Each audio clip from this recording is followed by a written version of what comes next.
Hi there, Chelsea Norton here, Monarch Alley. I am a vintage lover, thrifter, and reseller, and today I have a slightly different thrift haul for you. I, like maybe many of my viewers here and like many around the world, are preparing for back to school season. However, it's going to look a little different this year. We're doing some virtual education, so I'm not exactly homeschooling, but school will be happening in my home. So I'm fortunate enough to be able to work from home. My full-time job is in marketing. I'm fortunate enough to be able to work from home. So I'll be able to help my son, who is 6 and entering into 1st grade, and my best friend's daughter, who is entering into 5th grade, she's 10.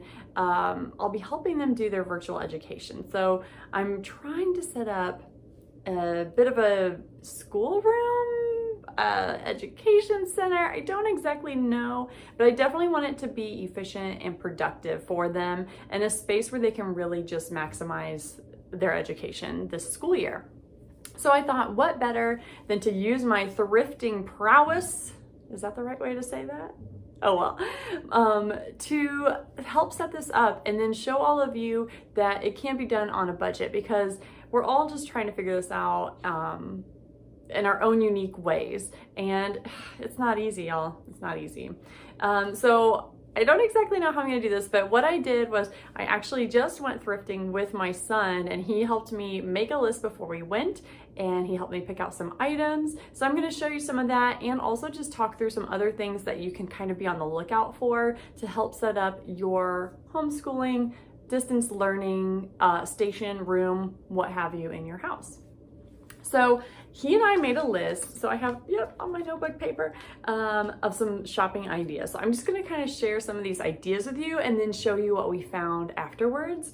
So we're fortunate enough we have a room that's currently a playroom that we're gonna set up as a distance learning area and playroom. You know, kids learn through play. Play is important. So we actually do have furniture on the list. However, I think we're pretty much set up because we have a built-in desk in this room. But you might be looking for some small chairs for children or small tables. And thrift stores actually, almost every time I go, have a little bit of that.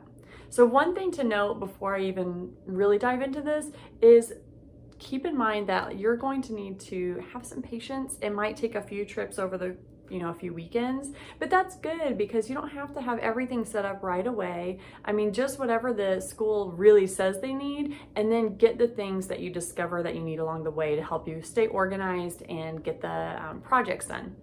So anyway, furniture was on my list. However, we did not really shop for furniture. We also wrote down independent play ideas and imaginative play ideas. So y'all, if you have heard me talk about this at all, we already have a ton of Lego, which definitely fits the bill for this category. We also have Imaginext, but this Imaginext is something that I find at the thrift very frequently. So keep an eye out for that. That's great for, or Imaginext, doll houses, things like that for imaginative play. We also wrote down dress-up clothing, although we do have some costumes from previous years that we're going to utilize, Magnetiles, Mega Blocks. So these are some ideas of things that I thought I've seen in the classroom before and that could be beneficial to have to take a brain break and get the wiggles out and play a little bit. We did write down bins and baskets to organize toys or school supplies. I didn't pick up a ton of that today. Actually, no, I only picked up one thing today in that category. I'll go ahead and show you. Let's do this. Oops, no, I got 2 things in that category. But because I'm trying not to go too crazy, getting a bunch of things that I'm not sure that I'll need. However, I did think that this was really cool. A gold paper organizer. So I thought we could either put folders of the assignments that are due, things like that, or supplies in, or even just books that we're currently reading. And how fashionable with the gold. So that was 99 cents at the thrift store. And then I also picked up this hanging organizer. So you see these all the time, right, at thrift stores. This one is in really nice condition, and I thought it would be great for either like paint supply, like crafting type supplies. So we'll see how we need to use that. And then the last organizing thing that I got, oh my gosh, I'm lying to you. I got so many organizing things. This is a paper tray. So there's 3 here, they stack and this was $2. And so I plan to either put, like I said, kind of with the other one, either paper supplies, loose leaf paper, or their assignments. Once again, I don't even know what we need, so I try not to go too crazy. So right now we're just at like $6 spent on some organizational supplies there. And then my son actually found this and he was very excited. And the box is, what do they call it? A multi-bin. So you could put, you know, pens and whatnot in there. So he's excited to set this up in his school station. What am I gonna call it? I wanna call it something cool. Like, it doesn't wanna be like mom school, you know, but I don't know. Do you have a fun name? I'm really thinking about having the kids like decorate the door of the playroom. You know how teachers often like seasonally decorate doors and stuff? I'm like, dude, every week, craft project, let's decorate the door and really make it something fun to enter into. But anyway, I digress.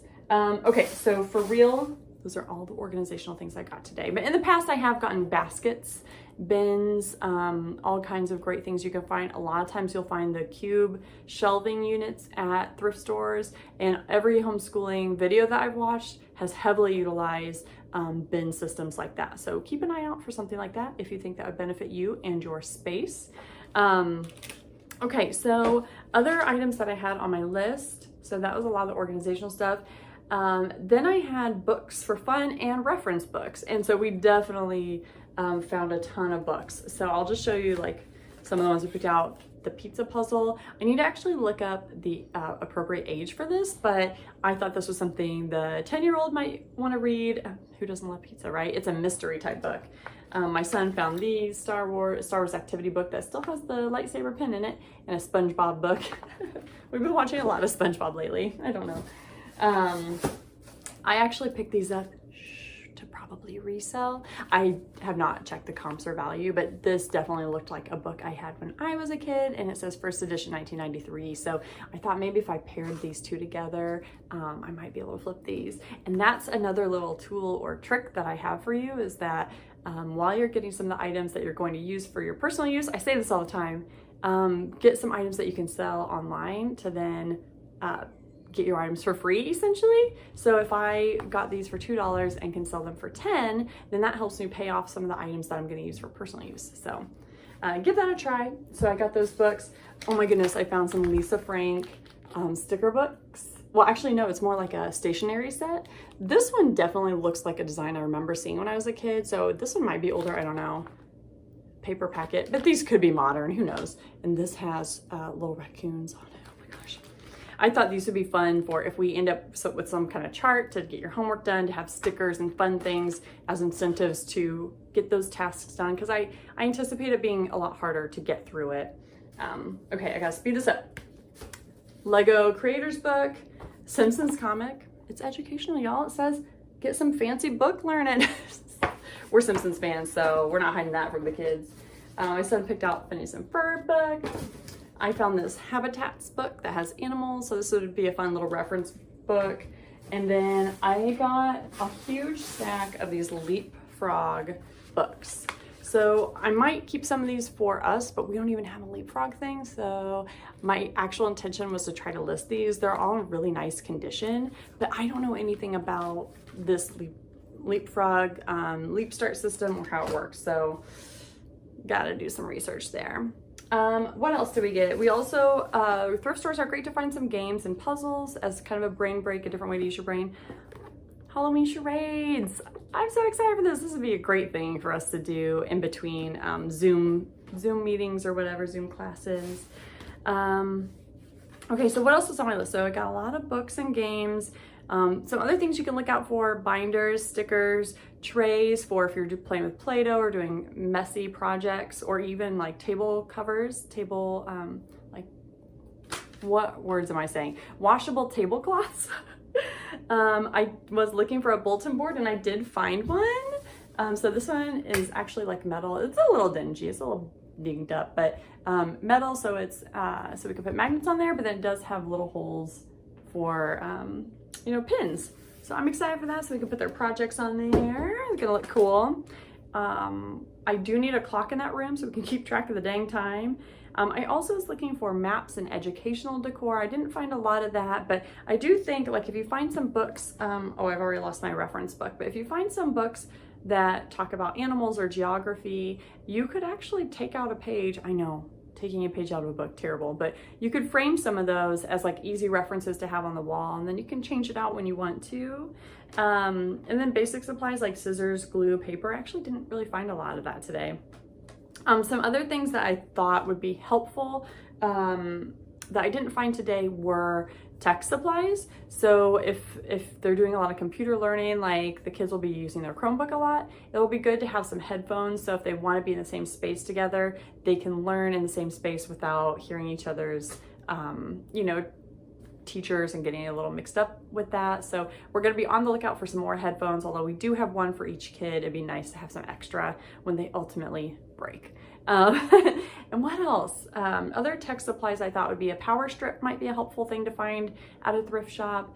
I said the headphones. Oh, also cases for tablets and computers to protect the tech supplies that you have are a great thing to find at thrift shops. And then, oh, this is the last thing that I got. A lunch tray. This is an old Tupperware lunch tray, and it is a set of 2. So I just love the nostalgia of that. So, you know, I'm kind of a sucker sometimes. So I picked this up too.